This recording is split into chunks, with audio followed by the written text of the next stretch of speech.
Assalamualaikum warahmatullahi wabarakatuh. Shalom, Om Swastiastu, Namo Buddhaya, Salam Kebajikan. Di sini saya Hafifah Mahrani BZ dengan NIM G1D1222103 dari Program Studi Ilmu Kesehatan Masyarakat, Fakultas Kedokteran dan Ilmu Kesehatan, Universitas Jambi akan menjelaskan beberapa informasi terkait biaya kesehatan. Proses pelayanan kesehatan tidak bisa dipisahkan dengan pembiayaan kesehatan. Biaya kesehatan ialah besarnya dana yang harus disediakan untuk menyelenggarakan dan atau memanfaatkan berbagai upaya kesehatan yang diperlukan oleh perorangan, keluarga, kelompok, dan masyarakat.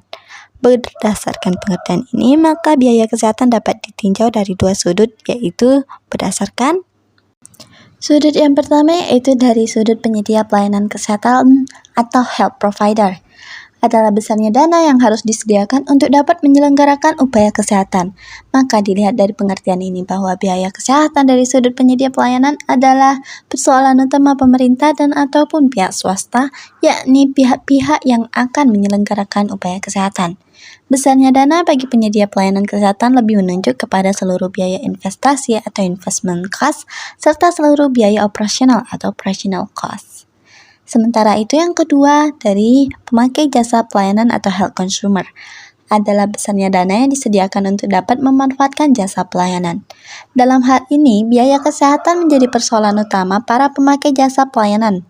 Namun dalam batas-batas tertentu, pemerintah juga turut serta, yakni dalam rangka terjaminnya pemenuhan kebutuhan pelayanan kesehatan bagi masyarakat yang membutuhkannya.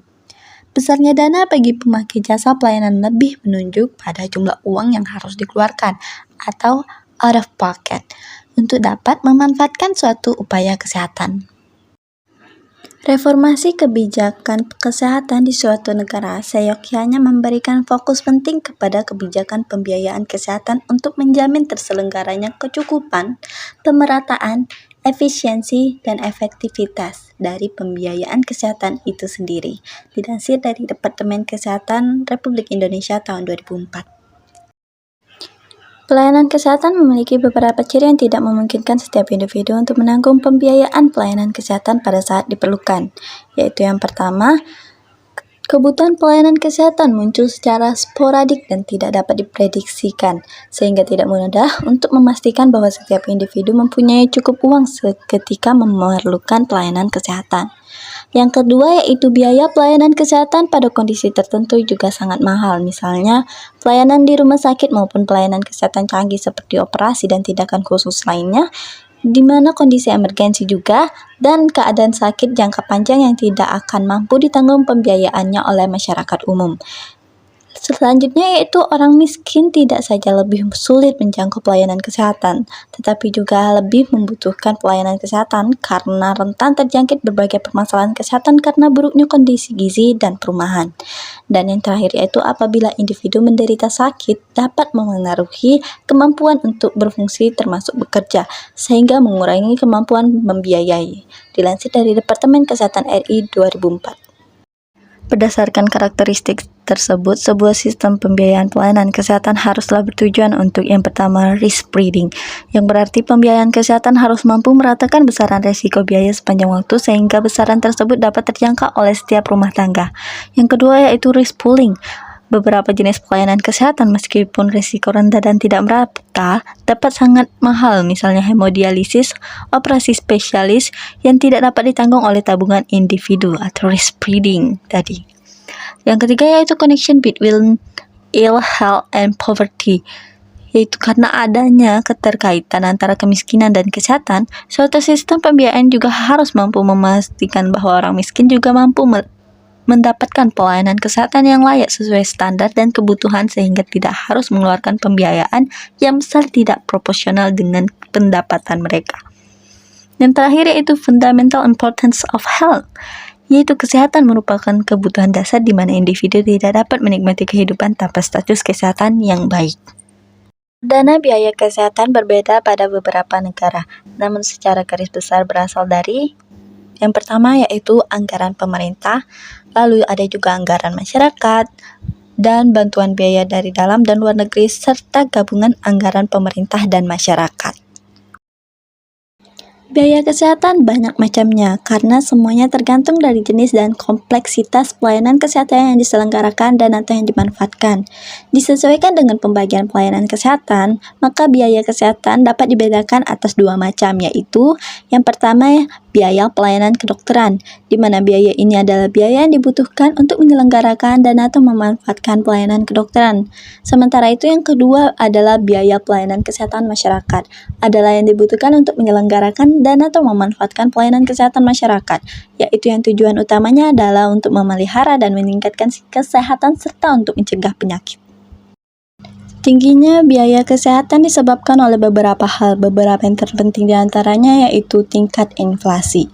Apabila terjadi kenaikan harga di masyarakat, maka secara otomatis biaya investasi dan juga biaya operasional pelayanan kesehatan akan meningkat pula, dan tentu saja akan dibebankan kepada pengguna jasa. Yang kedua yaitu tingkat permintaan. Pada bidang kesehatan, tingkat permintaan dipengaruhi oleh dua faktor, yaitu meningkatnya kuantitas penduduk yang memerlukan pelayanan kesehatan yang karena jumlahnya lebih atau bertambah banyak, maka biaya yang harus disediakan meningkat pula. Faktor kedua adalah meningkatnya kualitas penduduk. Dengan tingkat pendidikan dan penghasilan yang lebih baik, mereka akan menuntut penyediaan pelayanan kesehatan yang baik pula, dan hal ini membutuhkan biaya pelayanan kesehatan yang lebih baik dan lebih besar. Lalu selanjutnya yaitu kemajuan ilmu dan teknologi. Sejalan dengan adanya kemajuan ilmu dan teknologi dalam penyelenggaraan pelayanan kesehatan, memberikan konsekuensi tersendiri yaitu tingginya biaya yang harus dikeluarkan dalam berinvestasi. Hal ini membawa akibat dibebankannya biaya investasi dan operasional tersebut pada pemakai jasa pelayanan kesehatan. Lalu yang keempat adalah perubahan pola penyakit. Meningkatnya biaya kesehatan juga dipengaruhi adanya perubahan pola penyakit yang bergeser dari penyakit yang sifatnya akut menjadi penyakit yang bersifat kronis. Dibandingkan dengan berbagai penyakit akut, perawatan berbagai penyakit kronis ternyata lebih lama. Akibatnya, biaya yang dikeluarkan untuk perawatan dan penyembuhan penyakit ini akan lebih besar. Hal ini akan sangat memengaruhi tingginya biaya kesehatan. Lalu yang kelima yaitu perubahan pola pelayanan kesehatan yang terjadi akibat perkembangan keilmuan dalam bidang kedokteran sehingga terbentuk spesialisasi dan subspesialisasi yang menyebabkan pelayanan kesehatan menjadi terkotak-kotak dan satu sama lain seolah tidak berhubungan. Akibatnya sering terjadi tumpang tindih atau pengulangan metode pemeriksaan yang sama dan pemberian obat-obatan yang dilakukan pada seorang pasien, yang tentu berdampak pada semakin meningkatnya beban biaya yang harus ditanggung oleh pasien selaku pengguna jasa pelayanan kesehatan. Lalu yang keenam adalah perubahan pola hubungan dokter-pasien. Sistem kekeluargaan yang dulu mendasari hubungan dokter-pasien seakan sirna. Dengan adanya perkembangan spesialisasi dan subspesialisasi, serta penggunaan berbagai peralatan yang ditunjang dengan kemajuan ilmu dan teknologi, mengakibatkan meningkatnya biaya yang harus dikeluarkan oleh pasien. Lalu yang ketujuh adalah lemahnya mekanisme pengendalian biaya.